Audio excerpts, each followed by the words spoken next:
السلام علیکم ناظرین، سن میرا دل کا ایپیسوڈ بہت ہی زیادہ انٹرسٹنگ تھا، کیونکہ اس میں دکھایا گیا کہ صدف کو دانیہ اور عمار کی سچائی پتہ چل جاتی ہے۔ جی ہاں، صدف جو کہ دانیہ اور عمار کو رنگے ہاتھوں پکڑ لیتی ہے، اور جب دانیہ صدف کو زوردار تھپڑ مارتی ہے تب صدف بیچاری کا سارا مان ہی ٹوٹ جاتا ہے، اور وہ عمار کو کہتی ہے کہ اب تم میرے آنسوں میں ڈوب چکے ہو، اب تم نے مجھے کھو دیا ہے، اور وہ روتی ہوئی اپنی ماں کے گھر جاتی ہے اور اپنی ماں کو کہتی ہے کہ ماں میں تو برباد ہی ہو گئی۔ اس کی ماں اسے پوچھتی ہے کہ کیا ہوا ہے، عمار کہاں ہے، تم اس ٹائم یہاں اکیلی کیا کر رہی ہو؟ تب وہ اپنی ماں کو کہتی ہے کہ عمار نے مجھے چھوڑ دیا ہے، اس کا افیئر کسی دوسری لڑکی کے ساتھ چل رہا ہے۔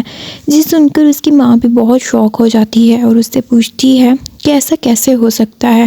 تو وہ کہتی ہے عمار مجھ سے محبت نہیں کرنا چاہتا تھا، وہ تو صرف مجھ سے ضد کر رہا تھا، وہ مجھے پانا چاہتا تھا، اور اب جب اس نے مجھے پا لیا تو اس نے مجھے چھوڑ دیا۔ میں تو کب سے تکلیف میں تھی، لیکن صبر میں تھی کہ عمار میرے پاس واپس آئے گا، لیکن اب مجھے وہ بھی امید نہیں رہی۔ تب اس کی ماں اسے کہتی ہے کہ ایک مرد اگر غلط نکلے تو ضروری نہیں کہ دوسرا مرد بھی غلط ہو۔ مجھے لگتا ہے یہاں پہ صدف کی ماں اسے یہی کہے گی کہ تم عمار کو چھوڑ دو اور بلال عبداللہ کے پاس چلی جاؤ، کیونکہ اسے پتہ ہے کہ بلال عبداللہ اس سے بہت محبت کرتا ہے۔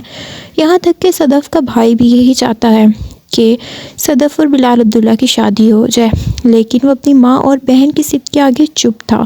اس کے بعد جب پھر عمار دانیہ سے کہتا ہے کہ تم نے ایسا کیوں کیا، تم نے صدف کو کیوں تھپڑ مارا؟ دانیہ کہتی ہے کہ اب تمہیں مجھے اور صدف کے درمیان کسی ایک کو چننا ہوگا۔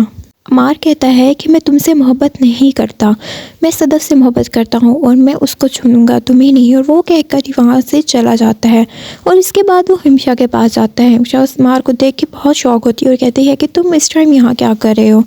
عمار ہمشا کو ساری سچائی بتاتا ہے، اور ہمشا بہت شوق ہوتی ہے اور اسے کہتی ہے کہ تم اتنے گھٹیا نکلو گے مجھے نہیں پتا تھا۔ وہ کہتی ہے تم تو پلے بوائے ہو، ایک لڑکی مل گئی تو دوسرے کے پاس چلے گئے، دوسری چلی گئی تو تیسری کے پاس چلے گئے، تمہاری بیوی سے تمہارا کوئی جھگڑا کیا ہو گیا؟ تم نے تو ایک سیکنڈ نہیں اس کو دھوکہ دینے میں چانس چھوڑا۔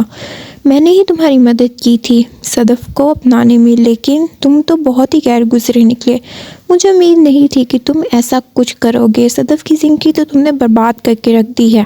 وہ اس کو کہتی ہے کہ اب میں تمہاری کوئی مدد نہیں کر سکتی، ہاں یہ ضرور کہہ سکتی ہوں کہ واپس جاؤ اور صدف سے گڑ گڑا کر محبت کی معافی مانگو، نہیں تو تم زہر کھا لو، کیونکہ اب تو تمہارا زہر کھانا بنتا ہی ہے۔